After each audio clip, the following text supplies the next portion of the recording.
Welcome again in our political science class. Our paper is going on Western political thought, and we are discussing about Aristotle. And one more thing I want to tell you. Today I am describing to Aristotle, and in real sense, today is Independence Day. Today I am recording this topic. Today is 15th August, and in early morning, we, in our principal leadership, our staff,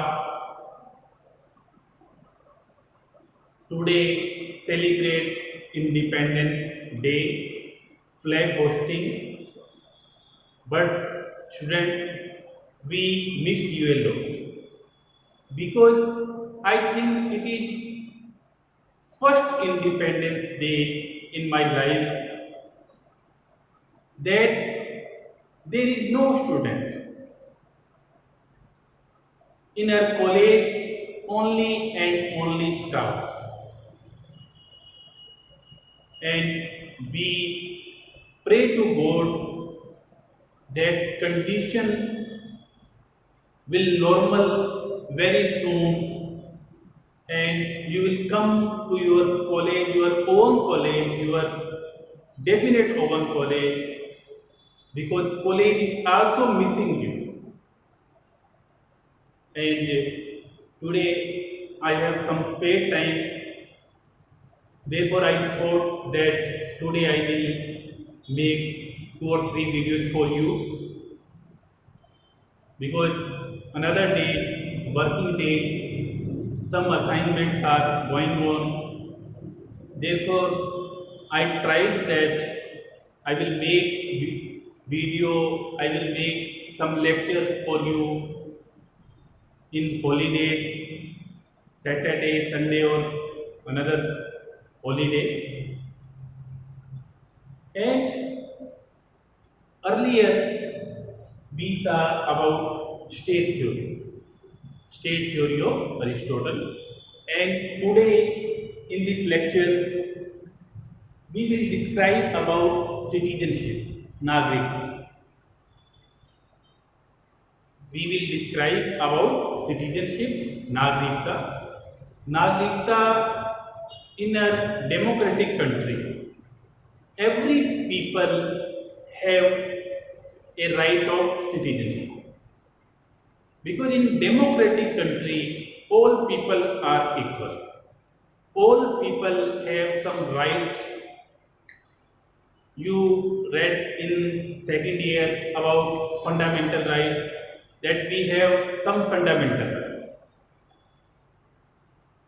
And right to citizenship also we have a right.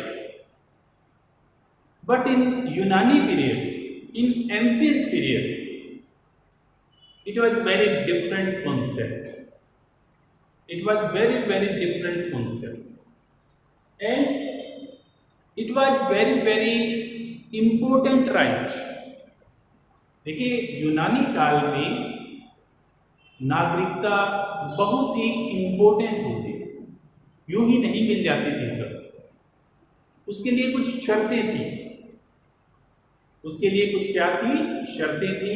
पहली बात तो अरस्तु ने ये कही कि नागरिकता उसे मिलेगी जिसके पास क्या होगा? अवकाश होगा।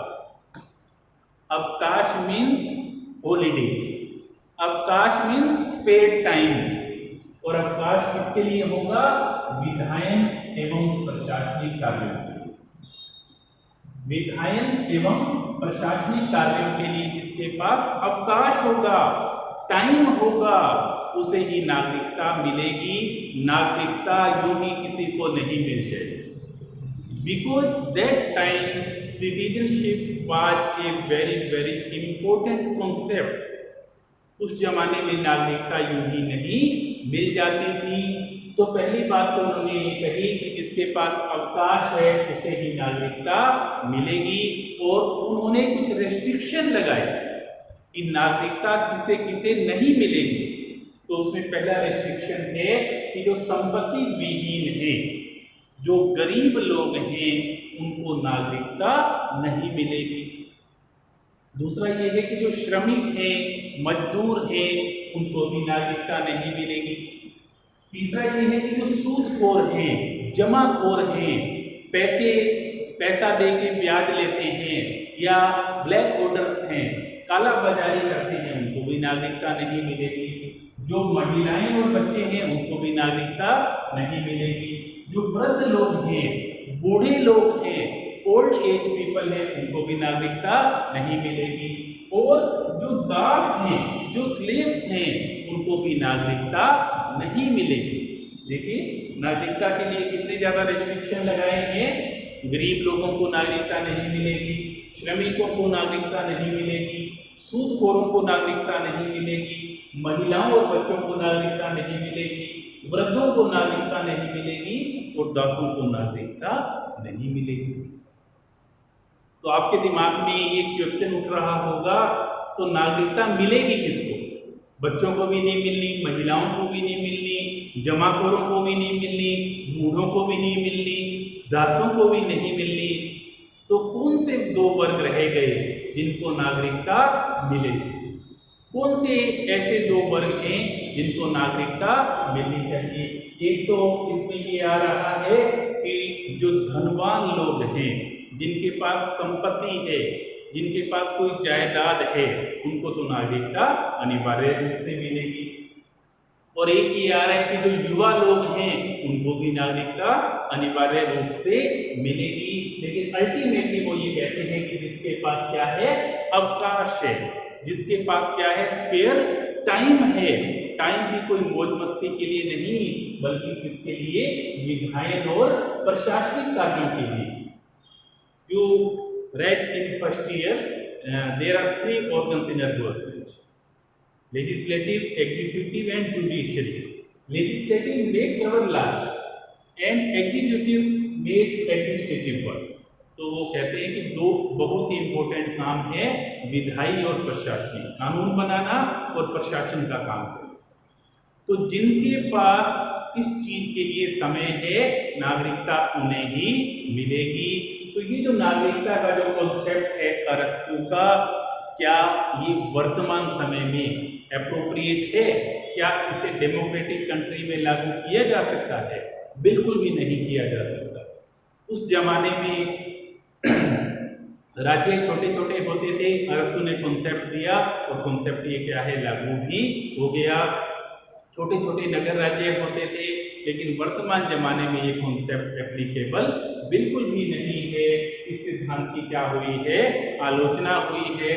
इस सिद्धांत को ये माना गया है कि बहुत ही सीमित व संकुचित धारणा वाला सिद्धांत है, तो इसमें बहुत से लोगों को तो क्या है, नागरिकता से वंचित कर दिया गया। उसके बाद ये कहा जाता है कि जो प्रतिनिधित्वात्मक प्रजातंत्र है जो वर्तमान में चल रहा है, रिप्रेजेंटेटिव गवर्नमेंट, जिसमें रिप्रेजेंटेटिव डेमोक्रेटिक सिस्टम, जिसमें इलेक्शन होती हैं, उसमें ये बिल्कुल भी पॉसिबल नहीं है।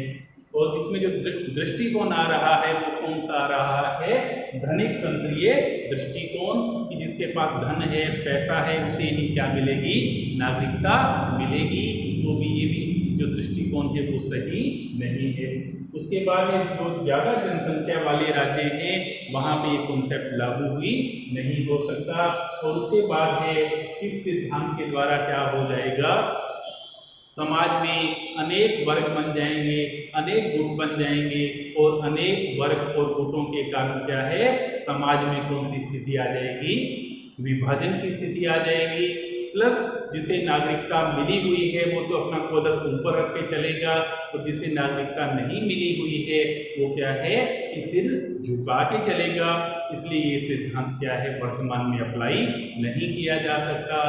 उस जमाने की जो मेंटेलिटी थी, यूनानी काल की जो मेंटेलिटी थी, उस आधार पर ही अरस्तु ने अपना जो सिटीजनशिप का सिद्धांत है, अपना जो नागरिकता का सिद्धांत है, वो बनाया है, वो प्रतिपादित किया है, लेकिन वर्तमान समय में ये सिद्धांत बिल्कुल भी एप्लीकेबल नहीं है और इसलिए ही इस सिद्धांत की क्या हुई है, आलोचना हुई है।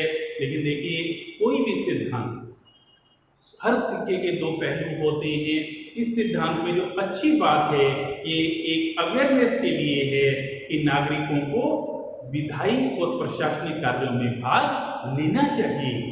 अगर उसमें भाग नहीं लेंगे, उसमें उसके लिए आप अलर्ट नहीं हो, अवेयर नहीं हो, तो आपको नागरिकता का कोई अधिकार नहीं है।